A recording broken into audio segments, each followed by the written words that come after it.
What is Karakis? How to begin to describe that old throne? One could start by writing all of human history prior to the fall in a single book and giving that book a single name.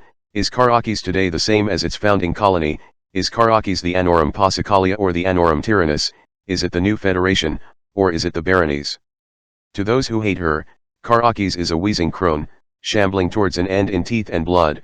To those who love her, she is a mighty Amazon, unblemished and undaunted.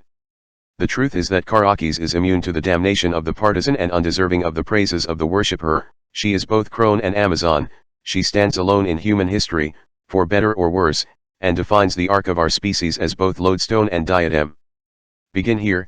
Karakis is a name older than any human civilization that ever lived and died on earth, older than the great pharaohs of Egypt, the emperors of old China, the senators of Rome, the Khans of Mongolia, the Shahs of Persia, and every president and prime minister. Against union, Karakis is a captivating mirror.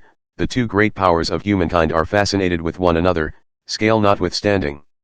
Though others may try to intercede, their mutual embrace is, ultimately, unbreakable. Where one goes, the other will follow. Union and Karakis will live together, or die by mutual compact.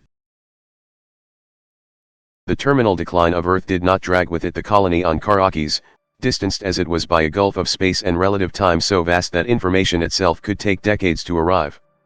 It took one of the 10, the Apollo, a century in real time, just to arrive at the world after all. As such, the fall does not hold the same terrible weight in baronic space as it does among Union's most metropolitan core worlds. The fall was not a watershed in Karakan history, but an unfortunate distant event. The lessons learned by the people who would found Union were not learned by those who would build Karakis. A well-resourced colony on a verdant world of rich and diverse biomes, Karakis flourished in a way that few other human colonies did. Supplied with regular wake-sent shipments, large automated cargo vessels, from Earth of goods, advanced machinery, refined resources, and civilizational catalysts, the colony on Karakis rapidly developed its civic and industrial infrastructure, spreading industry and metropolitan environments across the world's continents. Even in its earliest incarnation, Karakis was a resource base for Earth, keeping the homeworld supplied with minerals, gases, resources, and organics extracted from Karakis Earth. Wake trade made its speculators fantastically wealthy, expansion and extraction provided for the labor base, and for centuries there was always a steadily advancing horizon. Then the fall tipped Earth into an unrecoverable decline. Though its direct impact on Karakis was not great enough to doom the world, it inevitably shuttered the colony's seemingly boundless horizon. As the fall ripped through Earth, Karakis, with a wary eye cast back to her ancestral home, continued her business. To the majority of Karakis' population, the fall was a distant happening of little relevance. A mere 500 years into the Karakan project, Earth had lost the shine of humanity's ancestral homeworld to most Karakans. They knew Earth only as a destination filled in on shipping manifests, the distant insatiable storehouse to where they shipped ore, minerals, gases, and other resources stripped from their own land. To the ruling classes of Karakis, the colonial administrators, the wake speculators, the shipping and infrastructure magnates, and their veritable armies of landlords, managers, and staff, Earth's slow collapse was cause for great concern. The loss of wake trade meant doom for their pocketbooks and monopolies on advanced goods, and pressured by the increasing speed of events on Earth, Karakis administrators decided to act, rather than respond. The planetary administration sent two missives. The first was directed to Terran space, offering Karakis as a refuge for any who could reach it. The second message, announced to the people of Karakis, instructed them to shutter all communications platforms and devote the entirety of all administrative and technological expertise to managing their own world. Earth was lost. Humanity, if it was to continue, would have to be propagated in a new garden, Karakis. To the tens of millions of new Karakan citizens, none of whom had ever walked on the surface of Earth, much less known of the world as anything other than a name in text, or an abstract idea, or as a place represented in histories and media, Earth, and by extension, old humanity's fall, was a tragedy, but not an end. To the early Karakans, the only home they had ever known, the only prize to be won, and the only motherland they ever had, was Karakis. The fall swept over Earth and, for a time, extinguished its light. Karakis was left alone, and far from giving into the terror of isolation, its people found themselves free of a distant rule.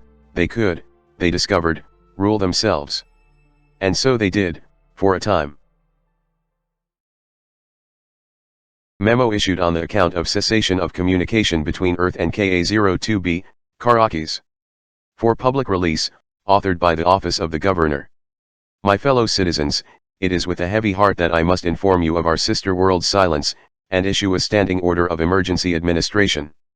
Earth, our one-time home and the gentle mother of humankind, issued this morning a diaspora-wide notice of independent mandate, indicating that the administration is unable to continue to govern in any effective capacity. This message was sent with the correct verification and signature. Repeated attempts to contact our relay point were met with an automated response that further confirmed the administration's message. In plain language, this means that as of this morning, Earth no longer holds fulcrum over the affairs of the galaxy. Providence has ordained that we must face this next chapter of our history alone. Pursuant to our colonial charter and the emergency powers defined therein, I have furloughed the Citizen Advisory Council in order to more effectively manage the affairs of the colony until such time that we have established minimum viability. Ours is the great project now, upon our shoulders rest the hopes, dreams, and histories of all who have come before, and the potential of all who are yet to be. It is no longer Earth where humanity will make its glory, but here, in our land, on this world, Karakis. It is incumbent upon each person of Karakis that we do not despair. Earth has not left us, only given us the great mission. Indeed, we may see her fair azure light during our darkest nights, and know that she watches us in her temporary repose. We are a hardy race, and it is with trust in the same providence that gave us this burden that I trust we have not heard the last of Earth, and that we shall succeed in our endeavors. In time, Earth shall reach out to us once more, and we will do what we can to assist her, as she did for us when we were young. Until then, our project does not change. Karakis must be built, and must shine now as a light to beckon all humanity home. God bless this project, and all who work on its behalf. God bless us, the hope of humanity. Prior to public release, the planetary governor, or any officer acting in that role, shall be issued full theater control, commensurate with the emergency administration powers outlined in the planetary charter.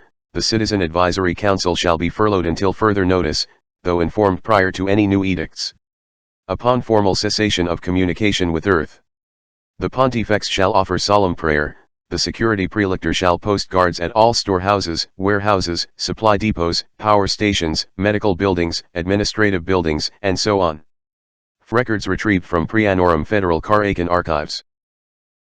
Following the cessation of communication with Earth, the planetary administration of Karakis took steps to secure its control over the colony, dissolving non-essential civic bodies and enacting a wide portfolio of autocratic laws under powers granted to it by the planetary charter's emergency provisions. To keep the loyalty of Karakis' upper classes, special administrative districts were doled out to magnates, wake monopolists, and factory managers, effectively creating a noble class in all but name. These newly invested administrators became petty lords, growing their secondary and tertiary colony sites into cities and towns built around their own estates. They maintained order through smaller population numbers, loyal and well-paid security forces, and monopolies on necessary resources.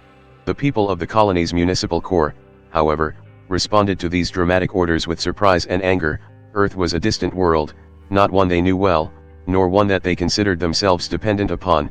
They viewed their government's maneuvering, the claiming of emergency powers, the dissolution of labor committees, the granting of massive swathes of land to industrialists, as a naked despotic power grab. The city center erupted in mass protests against the governor's declarations. In response, the governor ordered his colonial security forces to suppress the nascent uprising.